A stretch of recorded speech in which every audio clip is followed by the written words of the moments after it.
Magandang gabi sa inyong lahat, mga kapatid. Gutom na po ba kayo? Ang pangalan ko po ay Father Jason at ngayong gabi sisimulan natin ang ating misyong Pilipino. 3 gabi po ito. Pero ito pong mga 3 pagninilay ay magkakaiba naman pero magkakadugtong. Kaya kung gusto ninyong makumpleto ang trilogy, nandito kayo ng 3 gabi. Kung hindi naman, yung unang bahagi, okay na rin. Stand alone na rin iyon. Pakibating ang katabi natin. Kumusta ka, kapatid? Kumusta ho kayo? Busog na ho ang aking puso kasi lahat ho ng nakakausap ko dito, ang lahat ay, ang bati sa akin ay welcome. Welcome, Father Jason. At natutuwa po ako na maging bahagi ng inyong misyong Pilipino ngayong taong ito. Sino po sa inyo ang nandito na dumating dito sa Abu Dhabi ng bago pa lang? At pag sinabi nating bago, 1 year pababa. Kasama na ako doon. Taas nga po ang kamay ng mga nandito ng 1 year below. Taas ang kamay. At pwede kayong tumayo yung mga 1 year below dito sa Abu Dhabi. Ayan. So, core group, ha? Tingnan nyo na yung mga 1 year below. Welcome sa atin. Pare-pareho. Pare-pareho tayong mga bago sa Abu Dhabi. So, welcome. Maupo tayo. Sino naman yung mga medium? Yung una ay bago, ang pangalawa ay yung nasa gitna. O sabihin natin na 10 years below. Yan, 10 years below. Pwede hong tumayo ang mga 10 years below. Hindi naman 1 year pero 10 years na, nakakasampung taon na. Yan, palakpakan din natin sila. Welcome din sa atin. Sige, maupo na kayo. At pagka naka-11 na kayo pataas, yan, veteran na kayo. No? Pwede hong tumayo ang mga 11 years pataas dito sa Abu Dhabi. Amen. Amen. Yan. Sige. Kayo ang matatanda dito, kaya alalayan nyo po ang mga bago, ha? Ang mga bago. Importante na may mag-aalalay at mag-aalaga sa kanila. Hayaan po ninyo na ang gabing ito ay ialay natin na dasal. Unang-una, malaking pasalamat ko kay Romel, no? Sa kanyang pag-anyaya sa akin para maging bahagi ng Misyong Pilipino. Meron siyang presentation bukas. Kinakabahan siya, kaya ang gabing ito at misang ito ay iaalay natin sa kanya para lumakas ang loob at bigay sa kanyang biyaya ng liwanag ng isip at Espiritu Santo. At iniaalay din natin ito sa mga may kaarawan. Sino may kaarawan ngayong October? Taas nga po ang kamay. Ayan. So, happy birthday sa inyo. Sana mabusog nyo naman ako kahit na kung meron ho kayong handa, wag ho kayong mahiyang imbitahin ho ako. No? Ready ako anytime dahil tayo ay misyonero. Nag-ready po ako ng konting slides. Mga 100 lang naman. No? Pero nais ko pong gawin natin itong gabay sa atin pong pagninilay ngayong gabi.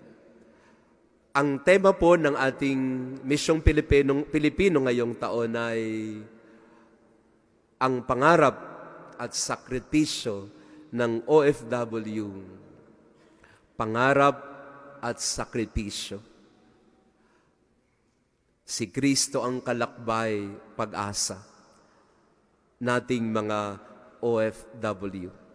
So ito pong temang ito ay magandang himayin at magandang palalimin.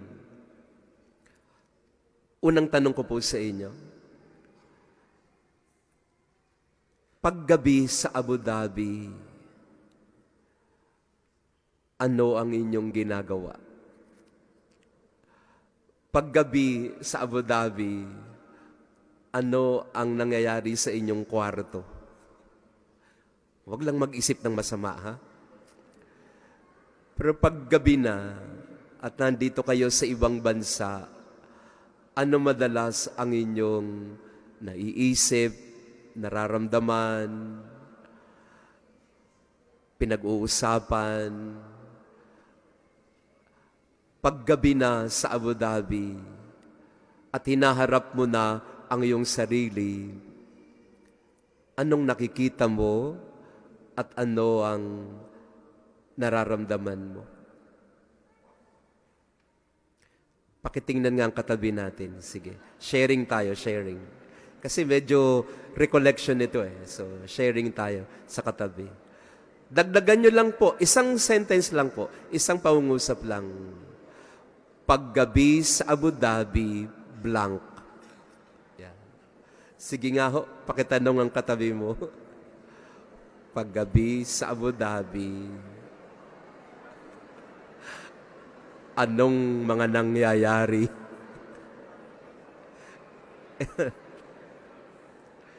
Meron ho kayong mga ballpen at mga sulatan o kahit ho sa cellphone po ninyo, kasi maganda po sana yung ating recollection o retreat ay maging interactive. Ibig sabihin, bahagi kayo, hindi lang ako. Habang nagninilay ako, isulat ninyo yung mga bagay na naiisip ninyo.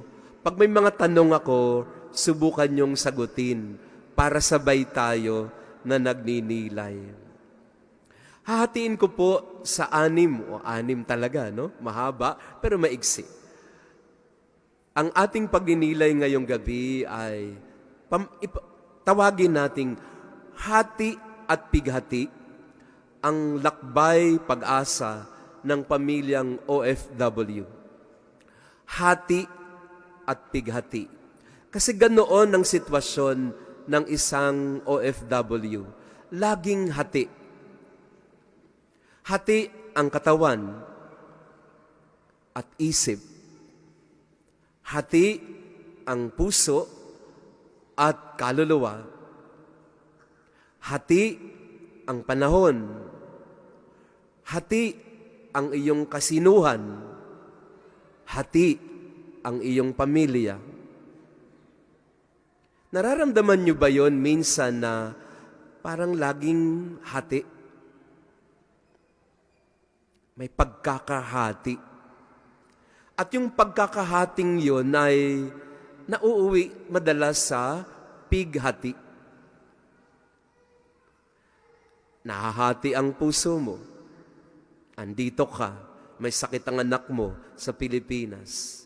Gusto mo mag-concentrate sa trabaho, pero nahahati ka. Pakitingnan ng katabi natin, hating-hati ba? Madalas ba na nakakaranas ka ng pagkakahati? Ako ngayon lang po, no? Ngayon nga po eh. Ilang araw lang ako dito sa Abu Dhabi, wala pang 3 araw eh. Pero nahahati na ako eh. Kasi ang isip ko, yung mga trabaho ko sa Pilipinas eh. Pero nandito ko eh. Parang gusto kong lumipad, pero ayoko din naman. Di ba may ganong pakiramdam na gusto mong gawin to, pero hindi rin. Ayaw mo nito, pero gusto mo rin. Laging nahahati na nauuwi sa pighati. Kaya ho, nag-isip ho ako ng mga salita na lagi tayong nandito sa gitna ng matinding pagkakahati. Halimbawa, salitang pangarap, nakaugnay din ito sa ating buhay. Pangarap at pangako. Pag may pangarap ka, may ipapangako ka. Kasabay din noon yung pag-alis. Pag umaalis ka, kailangan mong umuwi. Ang pag-alis, may katumbas na pag-uwi. Ang paglabas ng bansa, halimbawa, Ang paglabas ay may katumbas na pagpaloob o pagpasok sa loob. Ang paglayo ay may kaakibat din na paglapit. Ang pag-aalay ay may kaakibat din na pagtitiwala. At ang pagbabalik ay para ding pagsisimula. Nararamdaman niyo ba na yung buhay mo parang lagi na lang hati? Andito, pero andon. Ayan. Pakitanong ulit ang katabi mo, hati na ba? Saan ka nahahati? Ayan. Maraming dahilan. Ang pagkakahati ay nakikita rin ito sa pag-aaway, sa hindi pagkakaunawaan. Ang pagkakahati ay nangyayari din kapag may gusto kang pangarap na abutin pero hindi mo nakakamtan. Nangyari po yan sa pamilya ko. Ako po tinanggap ko yung invitation ni Father Troy kasi nais ko pong ibahagi sa inyo. Anak din po ako ng OFW. Ito pong mga binanggit kong mga salita, dinaanan po ng aming pamilya lahat yan. Ang tatay ko po, 20 years sa Saudi. Lumaki po ako noong 1980s hanggang 1990s. Wala pong tatay. Kasi nasa Alcobar, kung natatandaan ko, yung trabaho ng tatay ko. Yun po yung mukha niya na nakikita niyo sa screen. At naaawa kami lagi sa kanya kasi yung bunker nila o yung kanilang barracks, parang napakagulo, napakasimple, at parang ang hirap ng buhay. Yung tatay ko po ay nagtrabaho sa water treatment plant, something like that. Hindi ko rin talaga naintindihan. Ang trabaho po niya ay panahon din ng Desert Storm noong 1990s. Hindi pa kayo buhay. Pero naramdaman po naming pamilya ito. Itong mga pagkakahating ito, nangarap ang tatay ko at nangako siya na pagtatapusin kaming lahat, kaya kailangan niyang umalis ng bansa. At nagampanan niya yon. Pag-graduate naming lahat, umuwi na siya. Naramdaman din namin madalas yung kanyang pag-alis at hinihintay ang kanyang pag-uwi. Naramdaman din namin yung kanyang paglabas sa bahay ay ang paghihintay namin na siya'y pumasok muli sa loob. Pero maraming beses, nararamdaman ko bilang anak, nung lumabas ng bansa ang tatay ko, hirap na siyang makuha ang aming loob. Ako po ang magsasabi sa inyo, lumayo ang aking loob sa tatay ko nung lumabas siya ng bansa. Isang pabigat o mabigat na karanasan na hanggang ngayon ay dala-dala ko pa rin kahit patay na ho ang tatay ko. Naramdaman din namin, ako lalo tigit, kung paanong ang paglayo niya at pagsisikap niyang lumapit na muli sa akin ay hindi niya magawa. Nahati ang aming pamilya. Ako po, naging mama's boy, naging papa's hater. Kasi nandun yung nanay, walang tatay, mas mahal ko si mama kaysa kay papa. Naranasan ko yun. Kayo nung nagbalik ang tatay ko, mga late 90s po ito, nung nagbalik ang tatay ko, sinisikap niyang kunin ulit ang loob naming mga anak, pero nahirapan siya. Nung tumanda-tanda na lang kami, tsaka na lang namin naintindihan ang sakripisyong ginawa ng tatay namin. Maswerte kayo mga bata, mga kapatid, may social media na, may internet na. Nung nasa Saudi ang tatay ko, panahon ng 1980s, ang kakayanan lang namin na abutin ng tatay namin ay sa pamamagitan ng sulat at voice tape. Hindi ko alam kung meron sa inyo na nandito na nung 1980s. Tas nga ang kamay nang nandito na nung 1980. Hala. Nanay, pwede kayong tumayo.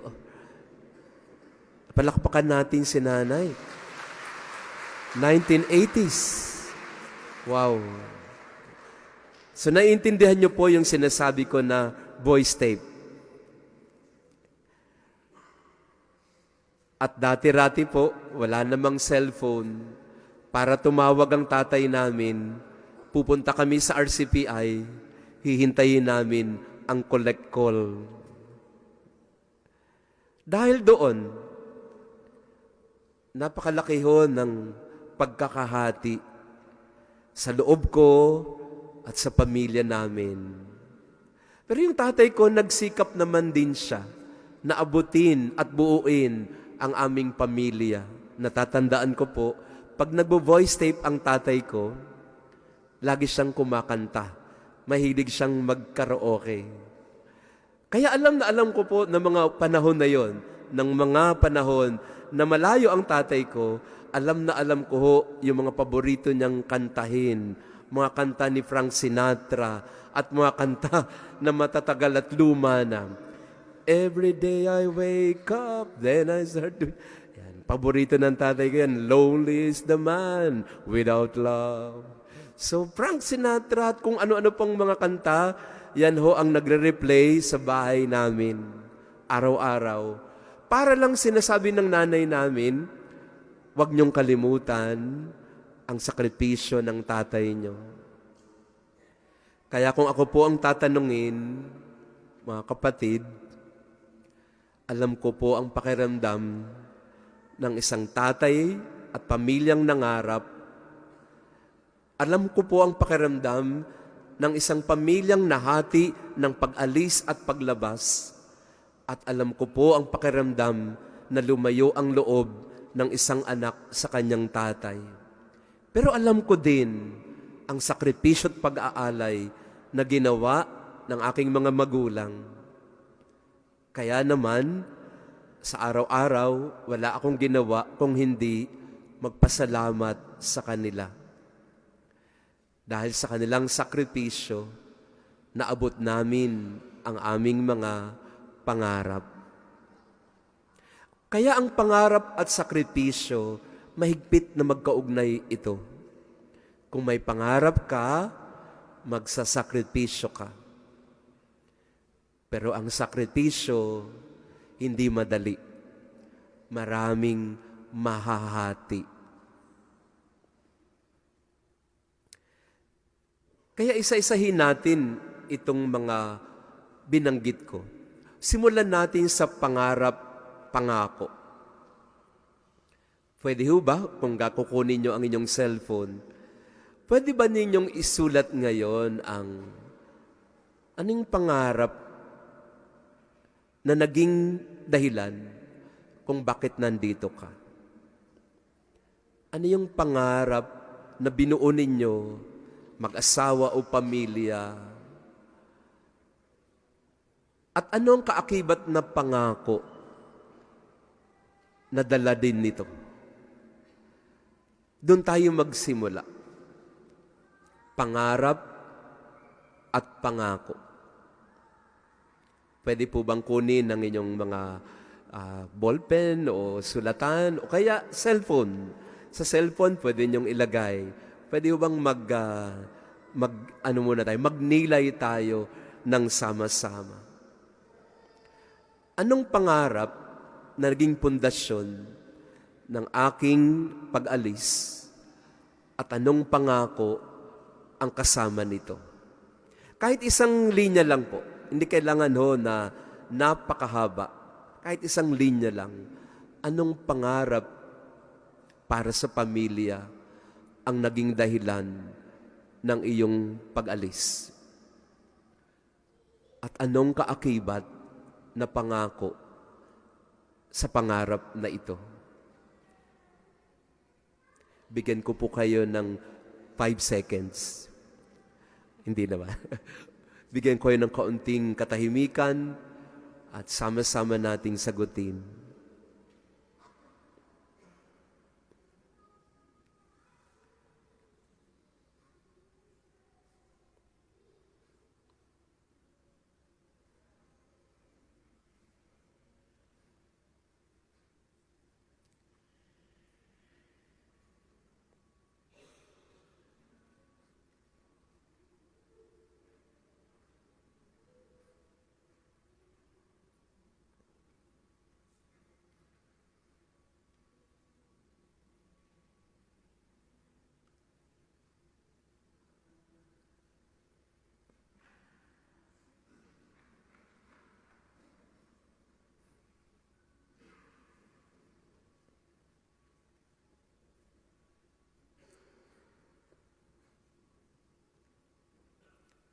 Pwedeng harapin mo ang katabi mo. Sharing lang tayo ulit. Share tayo. Pangarap, pangako. Yung hindi mag-share, walang kakainin mamaya. Pangarap at pangako. Sige po. 2 minutes lang. 2 minutes. Hindi kailangang matagal.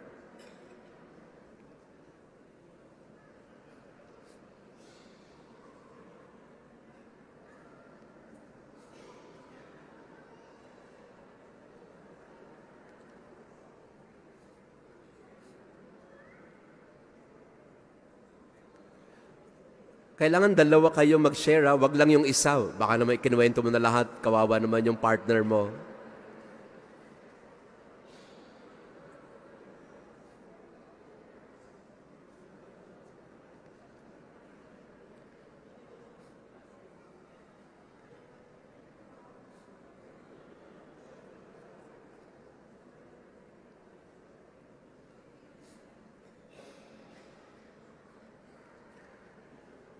Okay, sige. O, 'di ba hindi naman mahirap, no? Saglit lang naman. Wag ho kayong mahiyang magbahagi. Kasi paraan ho ito para mas lalo tayong maging isang pamayanan na nagkakaunawaan at na nalalaman din ang kwento ng bawat isa. Pwede ho ba nating bigkasin ito ng sabay-sabay? Ang pangarap ay binibigay ng langit, pero ang katuparan, pinaghihirapan sa lupa. Ulitin natin ng sabay-sabay. Ang pangarap ay binibigay ng langit, pero ang katuparan, pinaghihirapan sa lupa.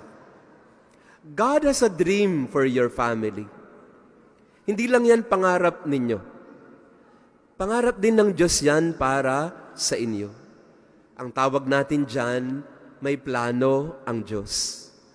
May pangarap ang tao, pero madalas ang plano ng Diyos ay nag-iiba din. Pero para matupad ang mga pangarap na ito, ipagpapasa Diyos natin, pero paghihirapan natin. Kailangan maging tapat tayo sa pangako na ating sinumpaan para maabot ang pangarap. Natatandaan ko po, yung tatay ko, Pascual po ang pangalan ng tatay ko. The first time na umalis po siya ng bansa, para siya po ay magtrabaho abroad sa Saudi. Tandang-tanda ko noon, mga elementary pa lang kami noon, ang sabi niya, magtatapos kayong lahat. Napakasimple ng pangarap at pangako. Magtatapos kayo. Kasi ang tatay at nanay ko po, parehong teacher. Teacher ang nanay ko, teacher ang tatay ko. Nagkukwenta sila, 5 kaming magkakapatid. Sabi ng nanay at tatay ko, hindi kakasya. Hindi tayo uubra. Kaya may isang kailangang magsakripisyo. Ang simple ng pangako at pangarap, magtatapos kayo. Kaya naman kaming magkakapatid, hindi man ako magyayabang, yun ho ang naging mitsa para magsikap kami na lahat makatapos.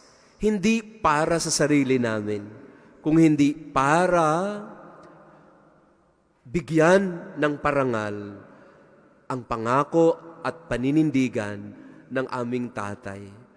Yung aming pong mga graduation, madalas wala tatay.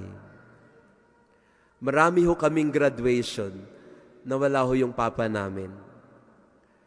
Pero naiintindihan namin. Kasi yung pangako niya ay nagiging natutupad kapag kaisa-isa sa amin ay nagtatapos. Tanong, nakalimutan mo na ba ang pangarap mo? Nakalimutan nyo na ba bilang pamilya ang pangarap nyo? Saan na napuntang pangarap? Saan napuntang pangako? Kailangang balikan ang pangarap. Kasi pag hindi malinaw ang pangarap at pangako, makukompromiso ang maraming bagay. Tatamarin tayo sa maraming bagay. Malilito tayo sa mga desisyong gagawin sa buhay. Kailangan malinaw ang pangarap. Kailangan laging naaalala ang pangarap. At lalo tigit, kailangang maalala araw-araw ang pangako. Pag kinalimutan mo yung pangakong yan, hihina ang lahat. Hihina ang pamilya, hihina ang lakas ng loob, hihina ang paniniwala, hihina ang ating sigasig. Kasi nakalimutan natin ang ating pangarap at pangako. Sa mga mag-asawa, pag kinalimutan mo na yung pangako na yan, hihina ang pag-ibig, lalo tigit, hindi kayo magkasama. Tanong, nakalimutan mo na ba ang pangarap ng pamilya at pangako ninyo sa isa't isa? Pag nilayan natin, pangarap, pangako, pakitingnan ng katabi, buhay pa ba?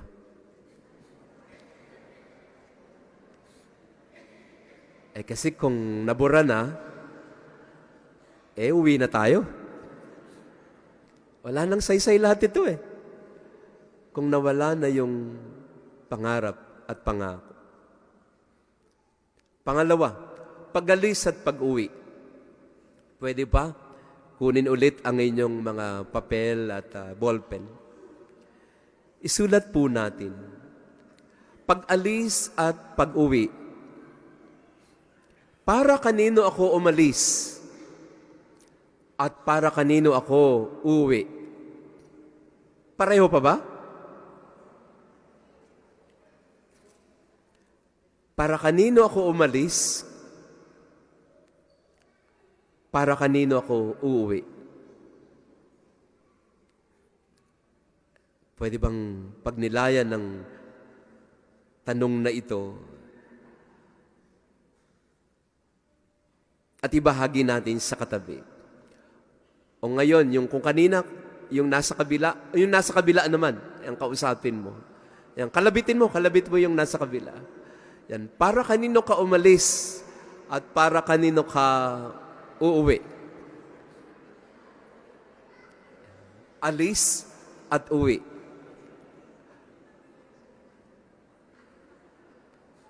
May uuwian pa ba? O umalis na? O puro na lang alis at wala nang uwi? Uwian na. Tatandaan ko po, every time na aalis ang tatay namin, hindi ho kami makasama sa airport. Kasi, hindi ko alam, parang ayaw niya eh. Ayaw niya na pag aalis siya, nandun kami. Siguro hindi niya kaya. Pero tuwang-tuwa naman kami kapag parating na siya. Sasalubong na kami. Pag umaalis siya, ayaw niyang nakikita kami. Pero pag umuuwi siya, gusto niya nakasalubong kami. Masarap hong umalis kung alam mo uuwi ka rin. Mahirap ho umalis pag wala ka ng uuwian. Pero ang tunay na pag-uwi, hindi lang po sa isang lugar. Ang tunay na pag-uwi ay hindi lang sa isang tahanan, kundi sa sarili din. Basahin natin ng sabay-sabay. Ang tunay na pag-uwi ay hindi lang sa tahanan, kundi sa sarili. Maraming beses, gusto na nating umuwi kasi ang uwi ay isang lugar. Ang pag-uwi ay isang bahay. Ang pag-uwi ay isang probinsya. Pero sa totoo, ang unang uuwian mo ay ang sarili mo muna. At yun ang tanong na, paggabi na sa Abu Dhabi, anong nangyayari? Kasi wala kang bahay na uuwian eh. Sinong uuwian mo? Yung mga kasama mo sa iyong lugar. Mapalad ka kung nandito rin ang pamilya mo, uuwi ka rin sa kanila. Pero hindi rin guarantee na kapag kompleto ang pamilya mo dito sa Abu Dhabi, may inuuwian ka pa. Kasi malamang sa malamang, marami umuuwi, pero sa totoo, wala namang inuuwian. Kasi wala na ang loob. Pupuntahan natin yon. Kaya ang tanong ko din sa inyo ngayong gabi ay, ang tanong na, nakakauwi ka pa ba sa sarili mo? Kasi kung hindi ka makauwi sa tahanan mo, ang tahanan ba ng kalooban mo ay nababalikan mo pa? O kahit na yung loob o tahanan mo sa iyong puso ay hindi mo na rin mahanap. Mga kapatid, nagtatanong lang ho ako. Ang mga sagot ay nasa inyo. At ang tanong ko ay, may inuuwian ka pa ba? O para ka na lang isang ibon na may layang lumipad, pero wala nang pugad na babalikan. Umalis ka, may uuwian ka pa ba? Ano ang iyong naiuuwi? May nababalikan pa? Tanong lang naman po. Kasi pag hindi natin mabalikan ang tahanan sa sarili, sa puso at kalooban, maghahanap tayo ng ibang tahanan. Maghahanap tayo ng ibang loob na magiging kapalagayan. Maghahanap tayo ng ibang uuwian. Pag sinabi nating uuwi, totoo pa ba yan? O nawala na? Ang pag-alis, may katumbas na pag-uwi. Hindi ho tayo spaceship na pagka tayo ay umakyat sa space, pwedeng hindi na tayo bumalik. Tayo po ay parang mga eroplano. Pag nag-take off ka, kailangan may landing ka din. Hindi pwedeng ang eroplano nasa ere lang lagi. Lalapag at lalapag siya. Kaya lang ang nangyayari, Marami sa atin lumipad, pero hindi na lumalapag. So tanong sa ating mga sarili ngayong gabi, uuwi pa ba ako? At may uuwian pa ba ako?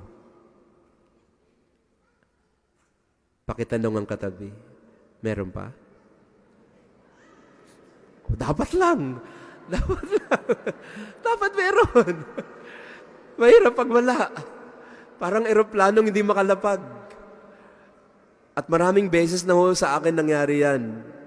Taga Bicol ho ako eh. So minsan ho, umuwi ako sa Bicol. Sa Maynila ho ako naglilingkod. Pero umuwi ako, alam po ba ninyong pinakamagandang airport sa buong daigdig? Daraga Airport sa Bicol.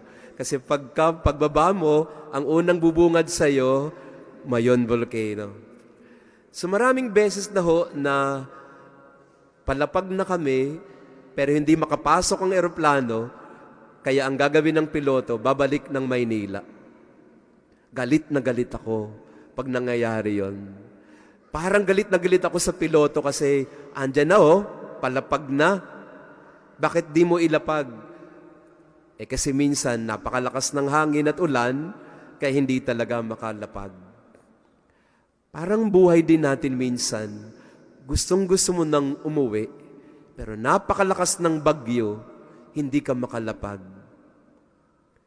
Meron po sa atin minsan, gusto nang umuwi, pero sarado pa ang pintuan. Next. Paglabas at pagpaloob. Tanungin natin ang ating mga sarili. Ano ang mga bagay na natutunan ko sa labas? Ano ang mga bagay na ayaw kong mawala sa loob? Lumabas ako, ano yung natutunan ko sa labas? Pero ano naman ang gusto kong mawala, ang ayaw kong mawala sa loob? Lumabas ako ng tahanan, marami akong nakilala, marami na akong narating, marami na akong nagawa. Pero kumusta yung loob? Marami na bang nawala o nandun pa rin sa loob? Sa konsepto ng labas at ng loob, nasa labas ka ng bansa, may naiwan pa ba sa loob? May tao pa ba sa loob? O yung loob ba ay buo pa? O wasak na? Sabay-sabay natin bigkasin. Ang totoong lakas ay hindi nakikita sa labas, kundi nararamdaman sa loob. Madalas tayong nasa labas, napapabayaan natin ang loob. Madalas tayong busy sa mga ginagawa natin sa araw-araw, hindi natin naalagaan ang ating puso't kalooban. Huwag hong mahiyang humingi ng tulong. Lagi tayong nasa labas, alagaan mo ang iyong loob. Kasi pagka ang loob na ang nawasak, pagka ang loob na ang napahamak, kahit anong ganda ng labas, marupok at hindi titindig ang loob. Kahit tanungin ang ating mga sarili, kumusta na ang loob ng iyong puso? Kumusta na ang loob ng iyong pamilya? Nabanggit ko po sa inyo, no? Matagal na panahon na lumayo ang loob ko sa tatay ko dahil nung una hindi ko ho naintindihan. Ang ginawa ho ng tatay ko, para makuha ulit ang loob namin, pinadalan ho kami ng pinadalahan ng mga paborito naming gamit. And there was a time, na naalala ko po ito, there was a time nang hinihintay ko na lang sa tatay namin ay yung rubber shoes na in-order ko. Minsan yung nanay namin, ipapabasa niya yung mahabang yellow pad paper na sulat ng tatay ko. Wala pa hong text, wala pa hong email. Napakahabang sulat, siguro mga 10 pages na yellow pad. Sasabihin ng nanay namin sa amin, basahin nyo anak, sulat ng tatay nyo. Wala kaming gana na basahin lahat ang katramahan ng tatay namin. Ang hinihintay lang namin ay, nasan dyan yung in-order ko? I remember, 3rd year high school, meron ho akong 10 rubber shoes. Kasi yon ang pangganti ko kay Papa para maparamdam sa Kanya na malayo na ang loob ko sa Kanya. Ang parusa ko sa Kanya ay pahirapan siya sa paghingi ng kung ano-ano. Nung matanda na ako, dun ko lang naramdaman kung anong sakripisyo ang ginawa ng tatay ko para sa amin. Pero malayo na ang loob. Kahit anong panglabas na gamit ang ibigay, lumayo na at hindi na mailapit ulit. Tanong, kumusta ang loob ng pamilya? Kumusta ang loob ng bawat isa? Lagi na lang ba tayong nasa labas o palabas? O meron din tayong loob na uuwian, na pangangalagaan, na poprotektahan? Pakitanong ang katabi, nasa loob ka pa ba? O itinaboy ka na? Nasaan ka na? Nasa loob o nasa labas na? Paglayo at paglapit. Isang tanong po na magandang sagutin natin. Paano ako mas napapalapit sa mga mahal ko sa buhay kahit malayo ako? Sagutan nga ang tanong na ito. Paano ako mas napapalapit sa mga mahal ko kahit malayo ako? Tanungin nga ang iyong sarili. Anong ginagawa mong paraan para kahit ikaw ay malayo, ay malapit pa din? Magnilay tayo ng kaunti. Kahit malayo ka, paano ka lumalapit din? Pakishare nga sa katabi natin. Anong mga strategy mo para mapalapit kahit malayo? Anong mga ginagawa natin? Ayan. Share nga po tayo. Balik ulit tayo sa sharing natin sa ating katabi. Anong ginagawa para mapalapit kahit malayo? Kitang-kita mo yan sa FaceTime, di ba? O kaya sa ating pagtawag sa video call.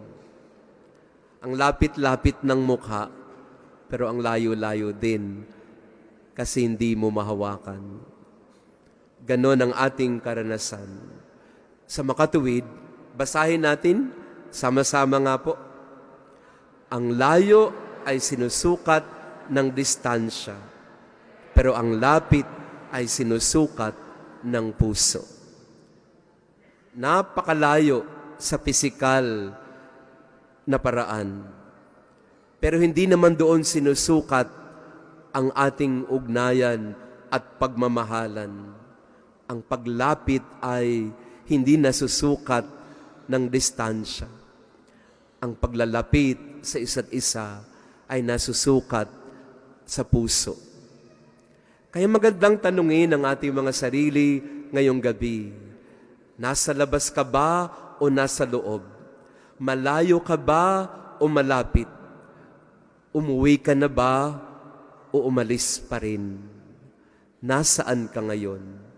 Alam ko, hating-hati tayo. Pero dapat nating tanungin ang ating mga sarili na kung ako man ay umalis, ako ba'y nakakauwi?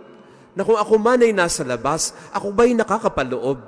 Na kung ako man ay napalayo, ako rin ba'y nakakapaglapit ng aking sarili? Kasi kung hindi mo masagot ng tuwiran, kung nagdududa ka na nasa loob ka pa o malapit ka pa, baka ngayong gabi, sinasabi sa iyo ng Panginoon, kapatid, may dapat kang ayusin sa iyong buhay. Kapatid, may dapat kang uwian at balikan sa iyong paglalakbay. Kapatid, napapalayo ka na, bumalik ka na. Amen. Pakisabi sa katabi, bumalik ka na. Balik na po tayo. Huwag na hong lalayo. Do not be a stranger in your own house. Sa karanasan ko po, ako at ng aking tatay, tatapusin ko lang po itong bahaging ito, bago pumunta sa isa. Kami po ng tatay ko, medyo love-hate relationship po kami. Kasi ang tatay ko po nung nabubuhay pa, man of few words po siya. Hindi siya masalita. Hindi siya masyadong expressive. Ang tatay ko po ay, sabihin natin na ang love language niya ay hindi words. Ako, yun ang hinihingi ko Parang words. Pero hindi kami nagkakatagpo. Pero ang love language ng tatay ko po ay physical touch. Kaya pag umuuwi ako ng bahay, ito po ay nakabalik na siya noon. Wala siyang sasabihin, pero sasabihin niya sa akin, no, masahe na kita. Ang relationship namin ng tatay ko, masahe. So, hindi siya magla-lecture, hindi siya magtuturo ng ganito o ganyan. Ang gagawin niya, kukuha ng efficacent oil at sasabihin sa akin, o dumapa ka na dyan.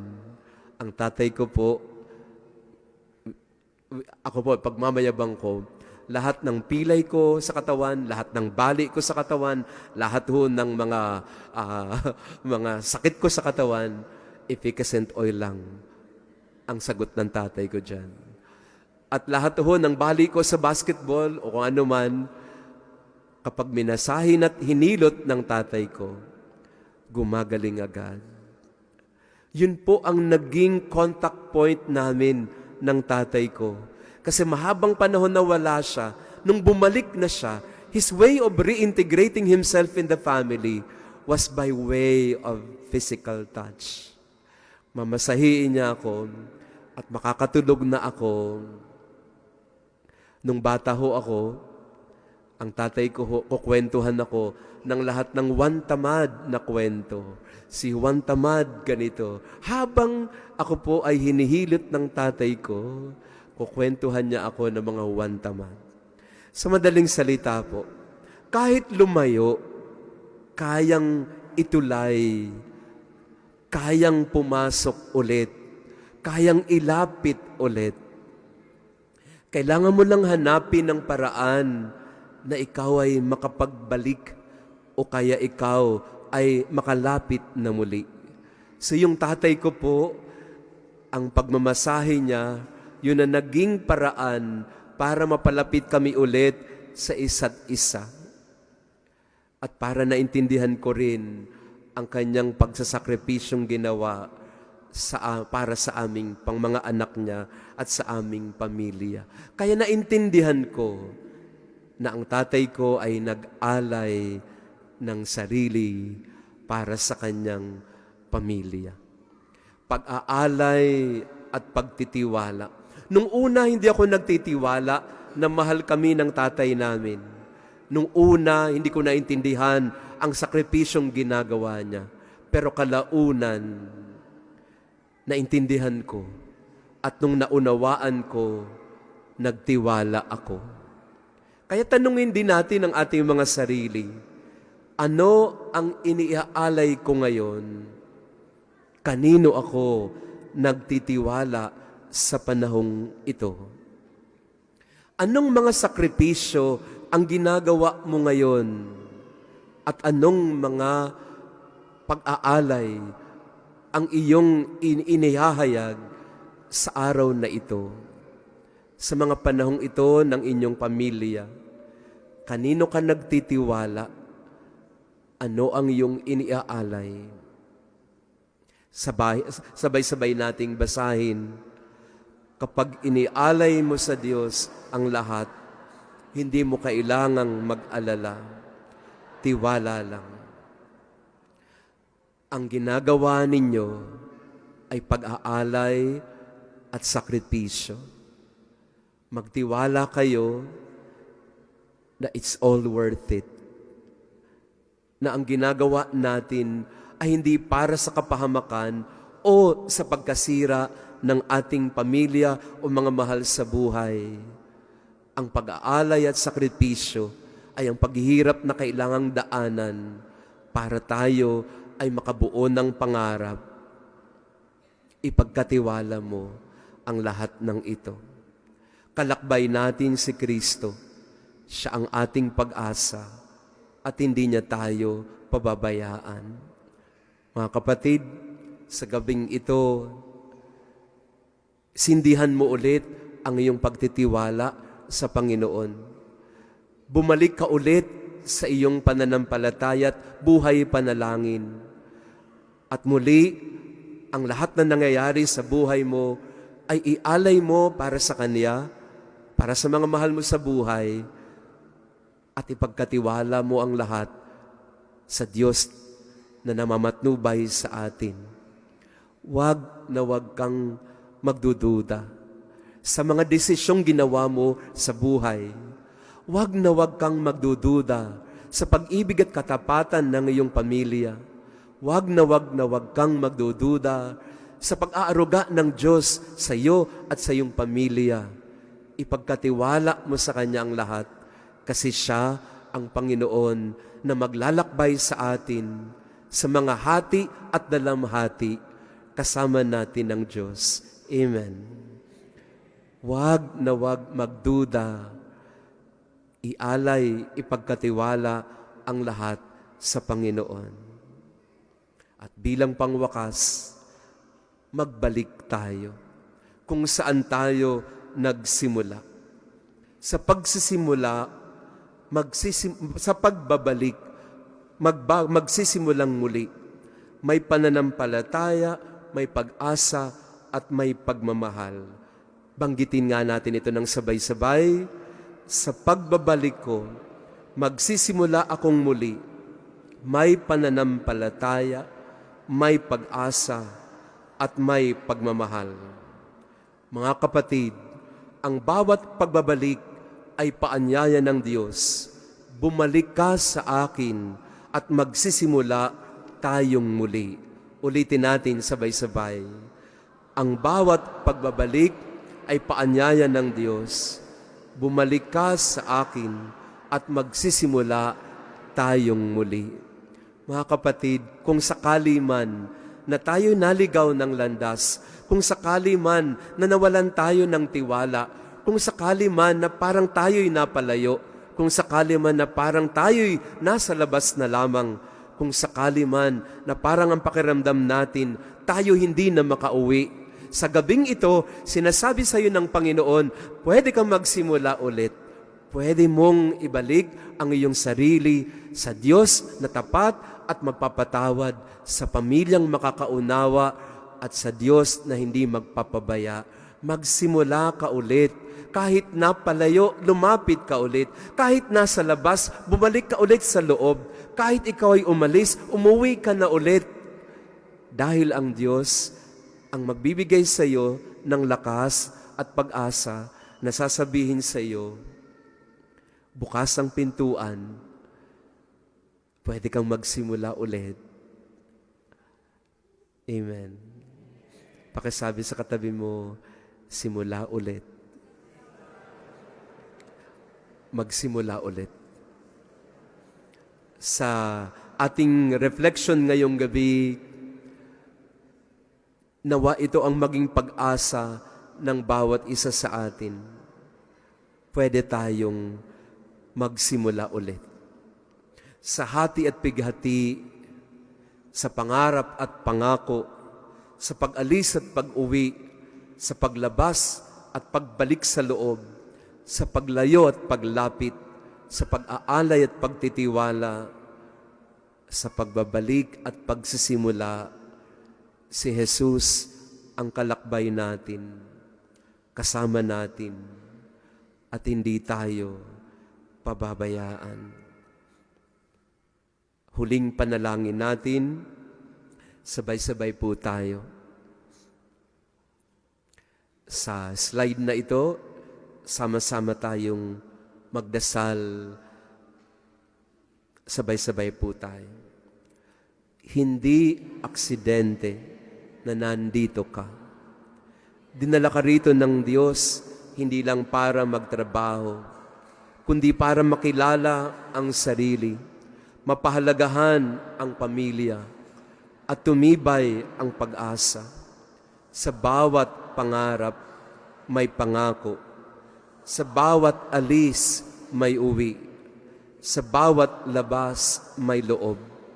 Sa bawat layo, may lapit. Sa bawat sakripisyo, may tiwala. Sa bawat balik, may bagong simula. Pinagdadasal ko kayong lahat na ang ating misyong Pilipino ngayon ay maging panimula sa ating pamilya, sa ating mga sarili, sa ating pananampalataya. Pwede ho bang isulat ninyo sa inyong mga leaflet ang pahayag ng pangako at pagtatalaga? Dito po sa binigay sa inyo na leaflet, nakalagay po sa likod, pahayag ng pangako at pagtatalaga. Pwede po bang isulat ninyo sa isang pangungusap o dalawa, ano ang iyong pangako at pagtatalaga ng sarili sa gabing ito? Pwede po bang isulat natin? At maya-maya po, pagkatapos ng misa, babasbasan ko po ang inyong mga pangako at pagtatalaga. Lalapit kayo rito sa harap, babasbasan natin ang mga pangakong yan. Sa katahimikan, inaanyayahan ko kayo, isulat natin ating mga pangako at pagtatalaga ng sarili.